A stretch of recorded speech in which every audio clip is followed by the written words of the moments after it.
మీ business ఏదైనా మీ ఊర్లో promotion చేయాలంటే అది సుమన్ టీవీతోనే సాధ్యం. ఇప్పుడే సంప్రదించండి.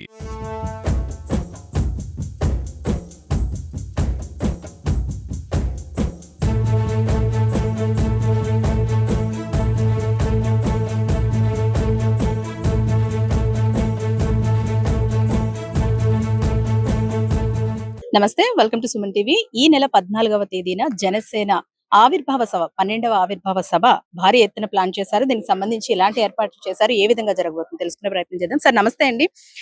100% స్ట్రైక్ రేట్‌తో అంటే భారతదేశంలో ఎక్కడా లేనంత ఘన విజయాన్ని సొంతం చేసుకున్న తర్వాత జరుగుతున్న ఆవిర్భావ సభ ఏ విధంగా జరగబోతోంది? రంజాన్, క్రిస్మస్, సంక్రాంతి, ఉగాది అన్ని పండుగలు ఏకమై ఒకేసారి ప్రజలకొస్తే ఏ విధంగా ప్రజలు ఉత్సాహంతో ఉంటారో, అదే విధంగా జన సైనికులు గాని, వీర మహిళలు కానీ ఎప్పటినుంచో మేము చూస్తున్నటు రోజు ఆసన్నమైంది.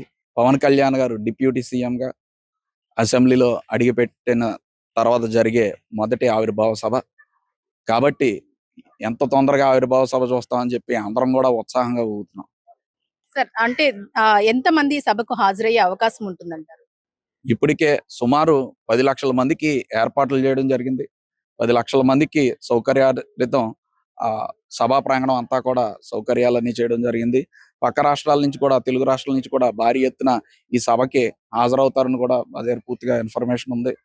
ఏదైనా సరే ఎప్పుడు కూడా పవన్ కళ్యాణ్ గారి సభ చుట్టూ ఉన్న ఎక్కడా కూడా ఒక అంగుళం చోటు కూడా మిగలకుండా సభా ప్రాంగణం నిండిపోవడం ఎప్పుడు మనం చూస్తున్నదే. గత సంవత్సరంలో చూసినట్టయితే పవన్ కళ్యాణ్ గారు సభా ప్రాంతానికి రాత్రి 11 గంటలకు చేరితే రాత్రి 11 గంటల దాకా కూడా ఒక్క కార్యకర్త కూడా బయటికి కదలకుండా ఆయన కోసం వేచిన సభలు కూడా మీరు చూశారు. ఈ సంవత్సరం చూసినట్టయితే దానికి రెండింతల జనం ఈ సభకి హాజరవుతారని చెప్పి తెలియజేసుకుంటున్నాం. అదేవిధంగా నాదెండ్ల మనోహర్ గారు ప్రత్యేకంగా ఆయన పర్యవేక్షణలో వారం రోజులు కూడా ఇక్కడే ఉండి సభకి సంబంధించిన వివిధ విభాగాలని కమిటీలు వేసి ఎక్కడా కూడా ఎటువంటి ఇబ్బంది కూడా లేకుండా ఉండే విధంగా కమిటీలు నాదెండ్ల మనోహర్ గారు ఏర్పాటు చేయడం జరిగింది. దాంతోపాటు నాదెండ్ల మనోహర్ గారు ఇక్కడ కంట్రోల్ రూమ్ ఏర్పాటు చేసి ఇప్పుడు అది ఓపెనింగ్ చేస్తారు కాసేపట్లో. ఇక్కడి నుంచే ఆయన పర్యవేక్షిస్తుంటారు ఈ మీటింగ్ అయ్యే వరకు కూడా. పవన్ కళ్యాణ్ గారి సభలంటే మీరన్నట్టు అసలు ఎక్కడా లేనంత కనీవిని ఎరగని రీతిలో జనం హాజరవుతూ ఉంటారు. మీరన్నట్టు ఎక్కడా కూడా ఒక ఇంచు ఖాళీ కూడా ఉండదు. మరి దీన్ని దృష్టిలో పెట్టుకొని భద్రతకు సంబంధించి ఎలాంటి ఏర్పాట్లు చేస్తున్నారు? అలాగే వచ్చిన వారందరికీ మీరన్నట్టు ఓన్లీ భోజనం సౌకర్యాలు కానివ్వండి, ఈ వసతి కానివ్వండి, ఎండల నేపథ్యంలో ముఖ్యంగా ఎలాంటి ఏర్పాట్లు ఉండబోతాయి? మామూలుగా మీరు చూసుకున్నట్లయితే జన సైనికుడు కానీ, వీర మహిళలు కానీ ఎవరు కూడా ఎండని, వర్షాన్ని పెద్ద లెక్క చేయరు. గత 5 సంవత్సరాల్లో కూడా ఎండల్లోని, వానల్లోని ఉద్యమాలు చేసి ప్రజా సమస్యల మీద పోరాడాం పవన్ కళ్యాణ్ గారి ఆధ్వర్యంలో. అసలు ఇది ఒక మాకు పండగ లాంటిది. ఈ ఎండకి ఏ కార్యకర్త కూడా అలిసిపోడు.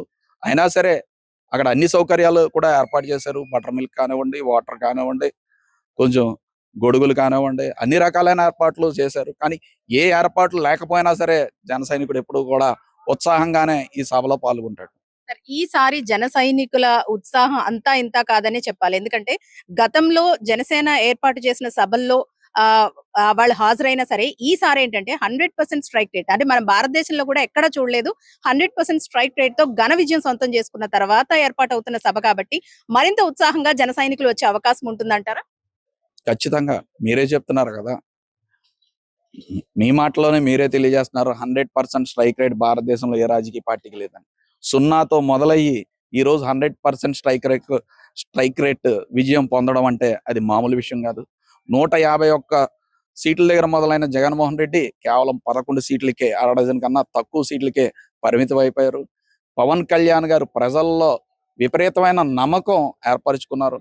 ఎందుకంటే ఆయన ఓడిపోయినా సరే నిత్యం ప్రజా సమస్యల మీద సమాజంలో పోరాడుతూ ఈ రోజు ఈ స్థాయికి వచ్చారు. ప్రజలందరూ కూడా ఆయన్ని నమ్మి ఈ రోజు కూటమి ప్రభుత్వాన్ని గెలిపించారు. అదేవిధంగా పవన్ కళ్యాణ్ గారు ఆంధ్ర రాష్ట్రంలో కూటమి ప్రభుత్వమే కాదు, అటు ఎన్డీఏ కూడా ప్రభుత్వం ఏర్పడడానికి కూడా కీలక బాధ్యత పవన్ కళ్యాణ్ గారు పోషించారు. అదేవిధంగా ఇప్పటి వరకు, మొన్నటి వరకు అయితే ఆయన జనసేన పార్టీ అధ్యక్షులు మాత్రమే. కానీ ఈ రోజు ఆంధ్ర రాష్ట్రానికి ఆయన ఒక డిప్యూటీ సీఎం కాబట్టి ఖచ్చితంగా ఆయనకి భద్రతా చర్యలు ప్రభుత్వం వైపు నుంచి కానీ, ఇటువైపు నుంచి కానీ, అన్ని వైపులా కూడా ఆయనకి పట్టుదిట్టమైన, ప్రతిష్టమైన సెక్యూరిటీ ఏర్పాటు చేస్తారు. Right. Thank you so much sir. మొత్తానికి జనసేన ఆవిర్భావ 12వ ఆవిర్భావ సభ ఈ నెల 14వ తేదీన చిత్రాడలో, పిఠాపురం నియోజకవర్గం చిత్రాడలో అంగరంగ వైభవంగా జరగబోతోంది. పవన్ కళ్యాణ్, డిప్యూటీ సీఎం పవన్ కళ్యాణ్ సభలంటేనే మనందరికీ తెలిసిందే జనం ఎంతగా హాజరవుతారని. దాదాపు 10 లక్షల పైన జనం హాజరయ్యే నేపథ్యంలో కట్టుదిట్టమైన భద్రతను ఏర్పాటు చేశారు. అలాగే దాన్ని పర్యవేక్షించేందుకే ఈ రోజు కంట్రోల్ రూమ్ ను కూడా ఏర్పాటు చేస్తున్నారు. మరికొద్ది సేపట్లోనే నాదెండ్ల మనోహర్ గారు ఆ కంట్రోల్ రూమ్ ని ప్రారంభించే అవకాశం కనిపిస్తోంది. కెమెరా పర్సన్ చిన్నతో అనుశ్రీ, సుమన్ టీవీ, కాకినాడ.